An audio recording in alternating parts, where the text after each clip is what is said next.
할렐루야. 감사합니다. 오늘 호세아 9장 말씀. 제목이 절기를 더럽힌 이스라엘. 원래 절기를 하나님이 7절기 이스라엘의 명절을 주신 이유는 기억하라는 거예요. 애굽에서 나올 때 6월절 기억하라는 거예요. 모든 절기들이 다 하나님의 은혜와 하나님의 이끄심을 기억하라고 주신 건데, 지금 우리가 하고 있는 성만찬도 마찬가지고 세례도 마찬가지고 다 하나님이 기억하라는 거예요. 그러나 오늘 9장을 보니까 이스라엘은 그렇게 하지 않았다. 오늘 9장은 두 단락으로 되어 있는데 9절까지 이스라엘의 형벌의 날이 17절까지 하나님의 심판이 기록되어 있습니다. 그래서 이제 먼저 형벌의 날 1절 한번 읽어보면 시작. 이스라엘아 너는 이방 사람처럼 기뻐 뛰놀지 말라. 네가 음행하여 네 하나님을 떠나고 각 타작 마당에서 음행의 값을 좋아하였느니라. 여러분, 추수하는 날은 원래 어떤 날이죠? 기쁜 날이에요. 왜? 1년 동안 심고 애쓰고 가꾸고 얼마나 마음을 태웠을까요? 그 열매를 위해서. 그런데 그게 이렇게 잘 자라줬어. 너무 기쁘고 너무 즐거운 날, 그 잔치하고 기뻐 뛰노는 그런 날인데, 이스라엘아 너는 이방 사람처럼 기뻐 뛰놀지 말라라고 하시는 거예요. 하나님께서 그 이스라엘을 선택해서 그렇게 물도 주고 그렇게 밥도 주고 다 줬는데도 불구하고 추수의 날에 보니 하나님께 드려질 만한 추수의 곡식이 아니라 우상 섬기고 음행하고 타작 마당에서 몸 팔고 쾌락 사랑하고 세상으로 나갔던 모습을 본 겁니다. 하나님이 허락하신 그 추수의 놀라운 일을 바알이 준 것으로, 추수의 풍작을 그 바알 신이 준 것으로 생각해서 바알을 섬기고 풍년을 바알을 통하여 기원하고 그를 예배함으로 성적인 쾌락을 즐긴 이스라엘, 택한 백성 하나님의 음란한 바알의 아내 아세라와 그의 딸 아스다롯을 섬긴 이 백성들. 네가 음행하여 네 하나님을 떠나고 각 타작 마당에서 음행의 값을 좋아하였느니라. 하나님이 택한 백성이에요, 이건 여러분. 출애굽에서 구원받은 백성이라는 거예요. 전혀 이방인 얘기하는 게 아니에요. 교회 나오고 구원받았다고 생각하는, 목사라고 장로, 권사, 집사, 성도라는 사람들 얘기하는 거예요. 그래서 하나님은 2절 타작마당이나 술틀이 그들을 기르지 못할 것이며 새 포도주도 떨어질 것이며. 그래서 하나님이 이스라엘을 심판하신다는 거예요. 타작마당이면 원래 뭐예요? 놀라운 것들이, 먹을거리가 나와야 되는데 그렇게 하지 않겠다. 포도주 틀에서 새 포도주가 나지 못할 것이야. 하나님은 이스라엘이 바알을 섬길 때 그 바알을 통한 추수의 기쁨이라고 생각하는 그들에게 흉작을 주실 거야. 바알이 그들을 축복하지 못함을 알게 하실 거야 라는 것입니다. 타작마당이나 술틀이 그들을 기르지 못할 것이야. 그들을 양육하는 건 오직 하나님이야. 새 포도주도 떨어질 거야. 포도주의 근원은 하나님이야 라는 걸 보이게 하신다는 거야. 3절 보면 그들은 여호와의 땅에 거주하지 못하며 에브라임은 애굽으로 다시 가고 아스루에서 돌아온 것을 먹을 것이니라. 그래서 하나님의 그 축복 모르는 자들, 즉 추수가 하나님의 것임을 선포하지 못하는 사람들, 심판받죠. 심판받으면 도망가죠. 그러나 다시 회개하고 회개에 합당한 열매를 먹고 하나님께 와서 돌이켜야 되는 존재들이 이집트로 가는 거예요. 아수르로 가는 거예요. 그래서 부정한 음식을, 더러운 음식을, 우상에게 바쳐진 것들 먹고 거기서 살아가는 거예요. 원래 애굽에 있었던 사람이죠. 이스라엘 백성들이. 출애굽한 거잖아요. 다시 애굽으로 돌아간다. 여러분, 세상에 있던 사람들이 하나님의 품으로 왔어요. 제가 너무 감격해서 막 기도해주고 울며 부르짖는 그 모습을 보고 제대로 돌아왔구나. 그런데 다시 세상으로 왔어요. 제 마음이 너무 아픕니다. 전화 받지도 않고 집에 가도 없고. 여러분, 하나님의 사람으로 하나님께서 선택하셔서 주님의 귀한 자리로 왔다면 끝까지 그 길을 가야 됩니다. 다시 애굽으로, 다시 아수르로, 다시 부정한 음식, 다시 부정한 그 모든 삶을 다시 하는 거예요. 그걸 뭐라고 그러죠? 개가 토한 것을 다시 먹는 거예요. 그런 삶이 이스라엘에게 지금 있다. 4절, 그들은 여호와께 포도주를 부어드리지 못하며 여호와께서 기뻐하시는 바도 되지 못할 것이라. 그들의 재물은 애곡하는 자의 떡과 같아서 그것을 먹는 자는 더러워지나니 그들의 떡은 자기의 먹기에만 소용될 뿐이라. 여호와의 집에 드릴 것이 아님이니라. 이방 땅에서는 여러분, 하나님께 포도주로 재물을 드릴 수 없는 거예요. 하나님 전에서만 할 수 있는 거예요. 바치는 재물이 이방 애굽이나 아수르에 가서 재물을 드린다? 하나님이 기쁘시게 받지 않는 겁니다. 세상에 나가서는 우리가 그런 일을 할 수가 없는 거예요. 하나님이 받지 않으시는 거예요. 그들이 먹겠죠. 먹는 음식, 초상집에서 먹는 거예요. 그 음식은 먹는 자마다 부정하게 될 거고. 그들은 그냥 허기된 그 배, 허기진 배나 채울 수 있지. 하나님이 계신 그곳에 가서 하나님께 드릴 만한 것은 되지 않는다. 왜? 애굽으로 다시 갔는데. 강대국인 아수르에게 다시 갔는데 그것이 하나님에게 드려질 수 있을까요? 그렇지 않습니다. 이방 땅에서는 하나님께 예배 드릴 수 없고 하나님과의 관계를 계속 맺을 수가 없다라는 것입니다.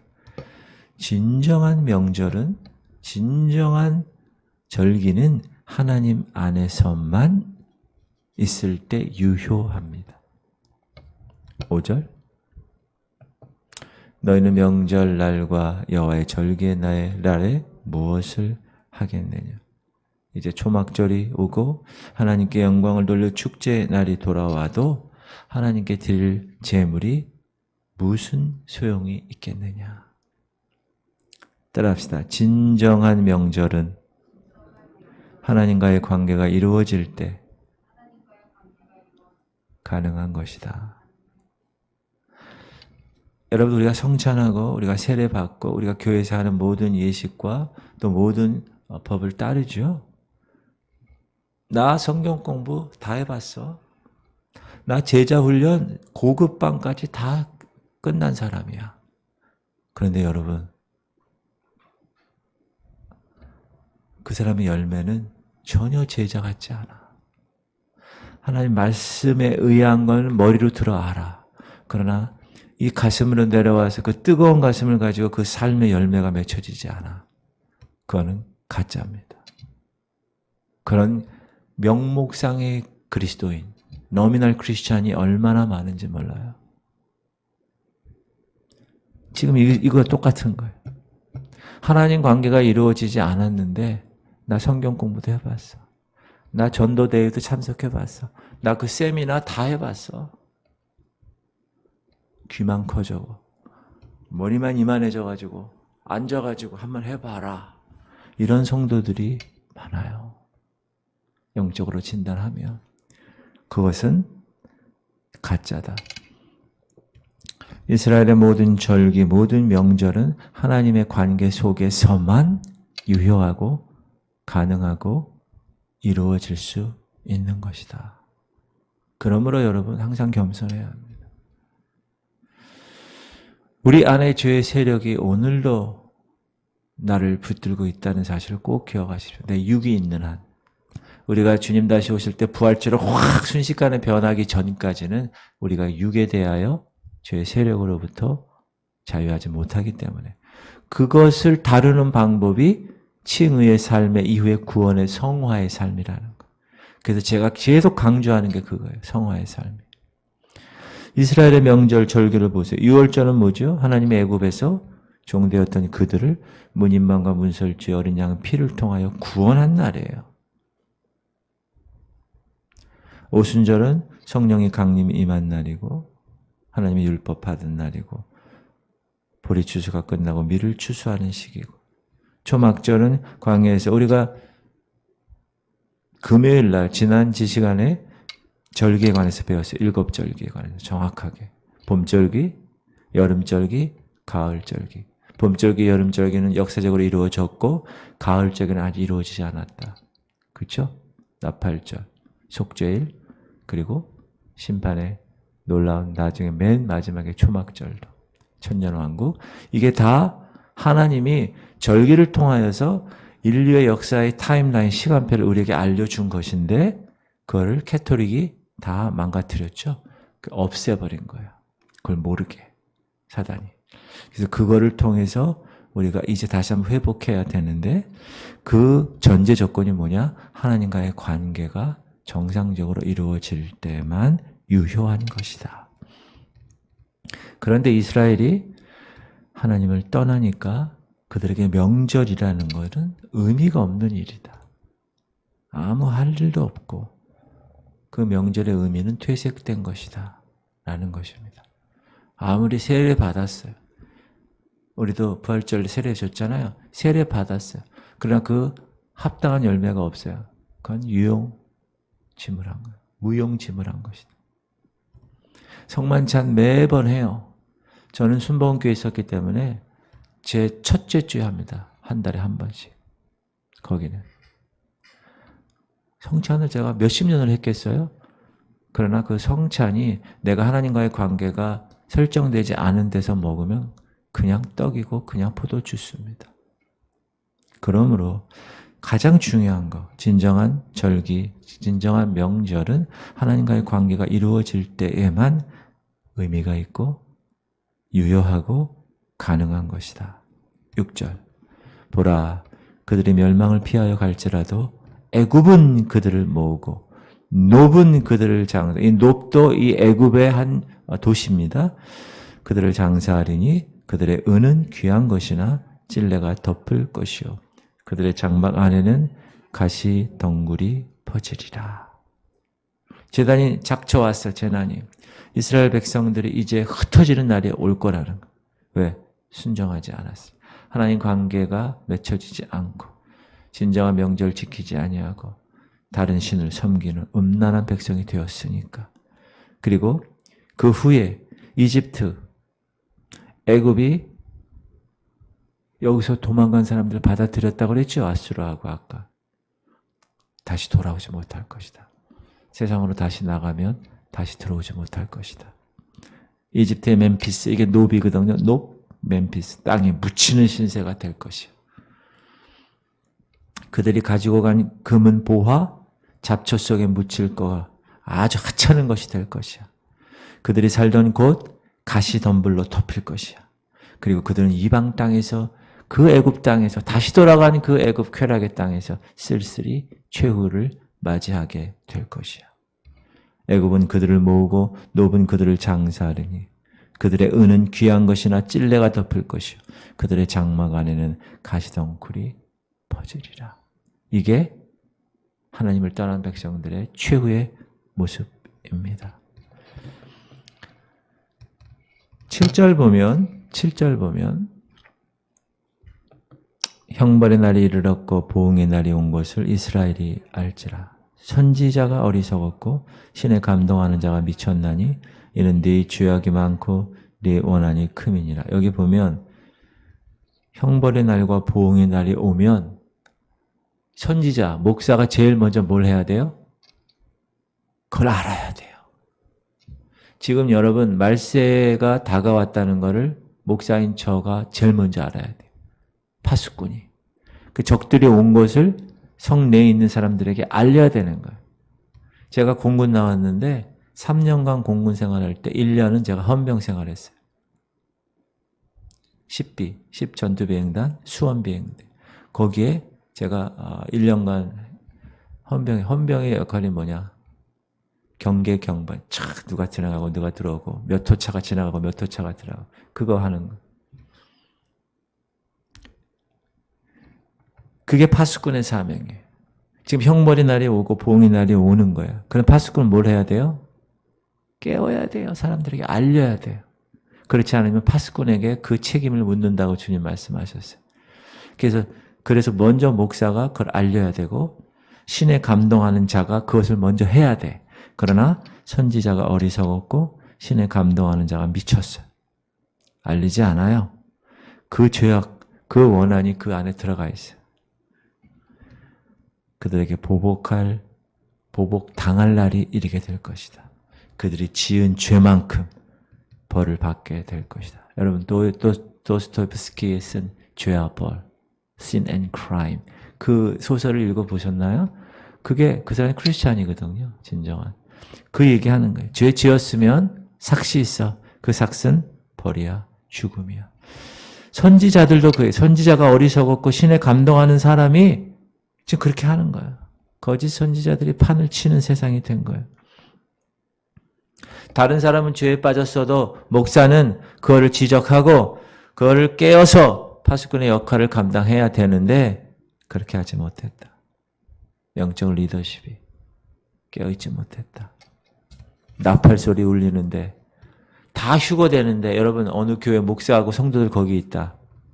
불쌍한 겁니다. 가장 불쌍한. 그래서 우리는 깨어있어야 돼요. 깨어있어야 됩니다. 종교 지도자들이 그렇게 타락을 한 거예요. 8절 에브라임은 나의 하나님과 함께한 파수꾼이며 선지자는 모든 길에 친세 잡는 자의 그물과 같고 그의 하나님의 전에는 원한이 있도다. 당시 종교 지도자들은 하나님과 함께한 파수꾼이었음에도 불구하고 변질되어서 세상의 그 쾌락 때문에 백성을 오히려 잡아 죽이는 그물이 되었다. 그물. 오히려 목사가 그물이 되는 거예요. 백성을 잡아 죽이는. 그래서 하나님의 집에는 백성의 원한들이 사무치는 거예요. 여러분 지금의 한국 교회도 마찬가지예요. 리더십이 제일 문제인 거예요. 목사 장로가. 그래서 교회가 깨지고 다 갈라지고 성도들이 다 분열되고 그걸 그리고 세상 사람들이 그거 보고 다 손가락질합니다. 누가 제일 잘못해요? 목사가 잘못해요. 장로하고. 그래서 교회를 말아먹는 거예요. 이때 똑같은 상황이다. 어느 정도냐? 기브아 시대처럼 부패했다. 9절 그들은 기브아 시대와 같이 심히 부패한지라 여호와께서 그 악을 기억하시고 그 죄를 벌하시리라. 기억하시고 벌하신다는. 분명히 죄는 하나님이 용서하십니다. 그러나 그 죄의 대가는 분명히 요구하십니다. 꼭 기억하세요. 그래서 죄와 피 흘리기까지 싸워야 되는 거예요. 이 기브아 시대는 사사기에 보면 베냐민 지파에 기브아 사람이 있어요. 그 도시에. 그 사람이 레위인을 동성애로 성폭행하려고 합니다. 말도 안 되는 거죠. 그래서 할 수 없이 여러분 목사를 성폭행하려는 거예요 지금. 동성애를. 말이 됩니까? 그런데 그 레위인이 첩이 있어요. 망할 징조죠. 어떻게 목사가 첩을 갖고 있어요? 그래서 목사가 레위인이 기브아 사람이 동성애로 성폭행하려는 거를 첩을 줘요. 자기 피하고 첩을 주는 거예요. 그래서 기브아 사람들이 이 레위인의 첩을 집단 성폭행합니다. 얼마나 성폭행을 많이 했느냐? 죽었어요. 그래서 그들은 집단 성폭행의 죄와 살인죄를 저질렀습니다. 그런데 회개하지 않았어요. 그게 사사시대예요. 자기의 소견대로, 자기가 옳다고 하는 생각대로 살아가는 삶이 사사시대의 삶입니다. 그래서 그 결과 그 베냐민 지파의 많은 사람들 죽습니다. 전쟁에서 살육당합니다. 주님이 그 얘기 하시는 거예요. 이스라엘 백성들의 죄악 기억하시고 그릇된 행실을 기브아 사람들처럼 멸하시겠다는 거예요. 다 벌하시겠다는 거예요.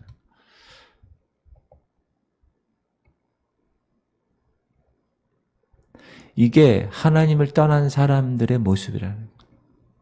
여러분, 교회가 하나님이 거하지 아니하고 목사에게 하나님의 성령의 영이 거하지 않으면 세상보다 더 추한 모습이 됩니다. 겉은 교회예요. 겉은 성경 끼고 교회를 다니는 목사, 장로, 권사, 집사, 성도야. 그러나 그 안은 더러운 죄로 가득 찬 기브아 시대 사람처럼 부패한 모습일 수가 있다. 원래 하나님은 이스라엘을 택하시고 이스라엘과 함께 그 모든 나라의 이 땅에 하나님의 나라를 만드시고 통치하시고 그렇게 살아가게 하나님의 나라를 the kingdom of God 하나님의 이 나라를 이 땅에 만들길 원하셨어요. 얼마나 기뻐했는지 몰라요. 광야에서 여러분 포도가 날 수 있어요? 날 수 없어요. 옥토에서 나는 거예요. 오아시스에서. 그러나 광야의 포도처럼 기뻐하셨어요.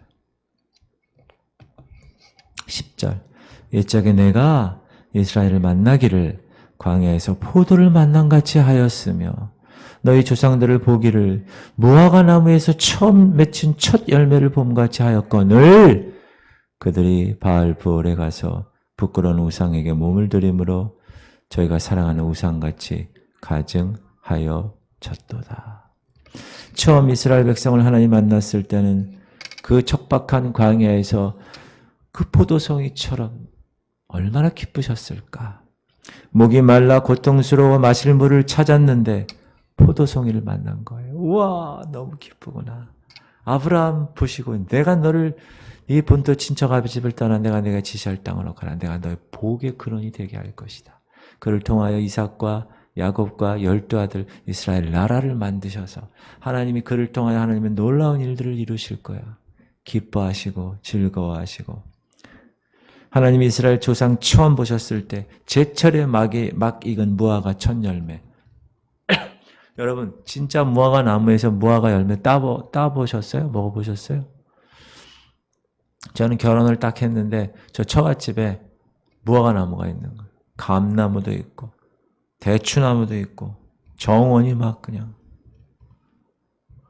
무화과 나무를 처음 봤어요. 그때 그 무화과 나무에서 열매가 무화과 이렇게 열렸는데 쫙 벌어지는데 여러분 꿀이야 꿀. 진짜 꿀. 하나님이 제철에 막 익은 무화과의 첫 열매를 만났듯이 이스라엘을 기뻐하셨다. 그래서 하나님이 이스라엘을 장자로 삼으셨어요. 그들을 통해 세계 만민을 구하고자 하는 소망이 있으셨어요. 너무 기쁘셨어요. 이 나라를 통하여서 그렇게 하시려고. 그러나 이스라엘이 거부합니다. 그 덕택에 우리 이방인들, 이 한국 땅에도 복음이 온 거예요. 이들은 그렇게 광야의 포도처럼 기뻐하시고 무화과의 첫 열매를 만났듯 기뻐하셨던 그분을 거부합니다. 바알을 숭배합니다. 11절 상반절 에브라임의 영광이 새같이 날아가리니 하나님 사랑해야 될 백성인데 바알 부올에 가서 하나님보다 더 부끄러운 우상에게 몸을 바치고 마음을 바치고 그리고 그들은 가나안 족속 모압 여인들과 음행을 시작합니다. 여러분 가나안 사람들하고는 절대로 뭐 결혼뿐만 아니라 완전히 다 쳐 죽이라고 그랬거든요. 근데 도시 사람들을 보니까 이 총구석 광야 생활에서 40년을 살았던 만나밖에 먹지 못했던 가나안 땅을 딱 보니까 기가 막힌 여인들이 백화점에서 파는 가방을 들고 하이힐을 신고 화장을 진하게 한 여인들이 보니까 남자들이 눈이 돌아가는 거예요. 이스라엘 이 남자들이. 그래서 음행을 시작하게 된 거예요. 세상을 택하게 된 거예요. 그래서 하나님이 심판하십니다. 11절 하반절 해산하는 것이나 아이 베는 것이나 임신하는 것이 없으리라. 혹 그들의 자식을 기를지라도 내가 그 자식을 없이 하여 한 사람도 남기지 아니할 것이라. 내가 그들을 떠나는 때에는 그들에게 화가 미치리로다. 이제 에브라임의 영광은 날아가는 거예요. Fly the sky. 하늘로 날아가는 거예요. 새처럼 날아갈 것입니다. 에브라임의 원래의 뜻은 뭐냐면 창성한다는 거예요. 원래 에브라임의 뜻이. 근데 그 창성해야 될 에브라임이 아기가 태어나는 일이 없을 거야. 여인들이 임신하는 일도 없을 거야. 그 임신한 여인이 애를 낳는 일도 없을 거야. 패명할 거야. 이미 나와 있는 사람, 이미 나와 있는 자식들도 하나님이 다 빼앗아 가실 거야. 이제 그 에브라임에게 미래는 적막한 미래가 다가올 것이야. 죄와 벌이 있는 거예요. 심판.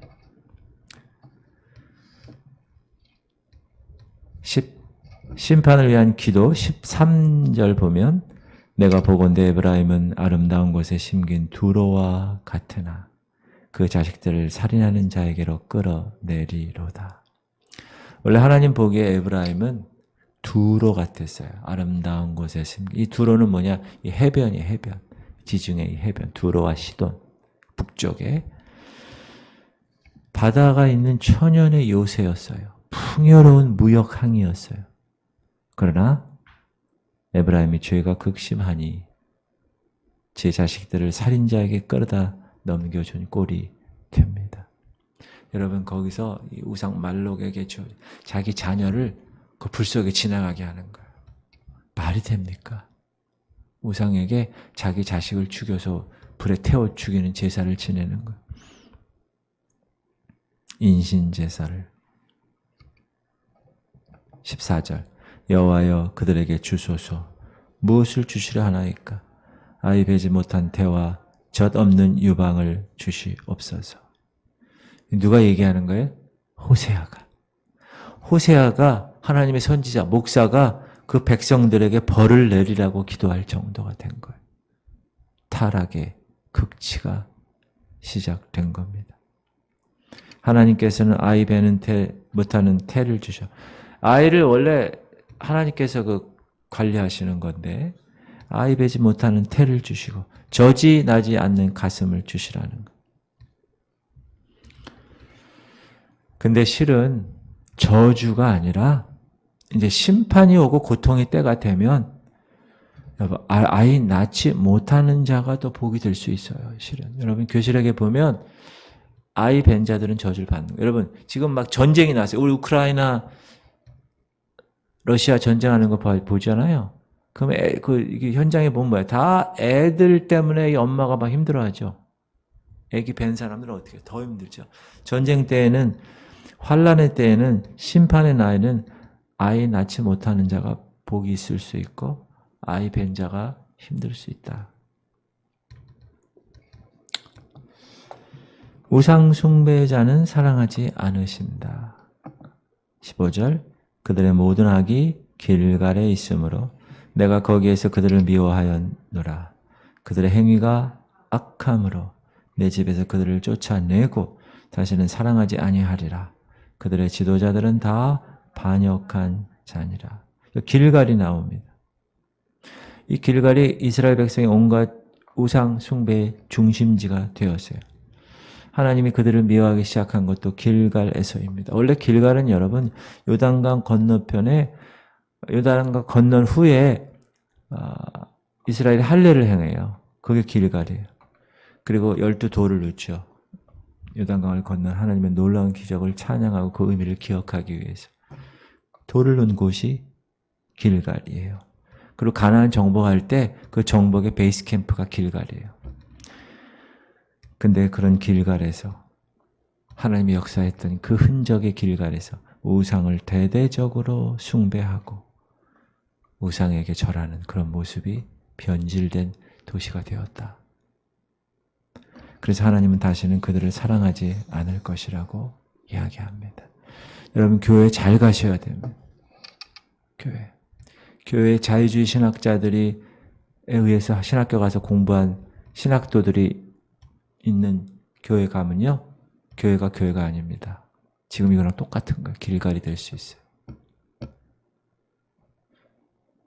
제가 미국에 갔을 때 그때 어느 교회를 방문했어요. 기가 막혀요. 근데 거기가 목사님이, 거기 제가 한번 얘기했는데 솔리스트가 귀걸이를 했어요. 제가 질문했어요. 한국에서는 이 귀걸이 하나 하는 거 남자가 그거 동성애자라는 걸 표현하는 건데 그때 봤대요. 동성애자래. 그리고 이 담임 목사는 애들 키울 때 이 동성애자가 노래하는 그거를 계속 들려준대. 그게 30년 전 얘기예요. 지금 이 나라에도 그런 자유주의 신학에 의해서 변질된 교회가 있습니다. 하나님을 그냥 인간 예수로만 보는, 성경이 있고요. 설교도 똑같이 해요. 그러나 인간 예수로만 봐. 성경을 100% 믿지 않아. 이거는 상징입니다. 기적은 상징입니다. 있을 수 없는 일입니다. 그렇게 얘기하는 사람. 그래서 여러분 유튜브 잘 보셔야 되고 교회 잘 선택해야 됩니다. 지금 여기 그거예요. 길갈이 하나님의 성소였는데 우상숭배의 근원이 된 거예요.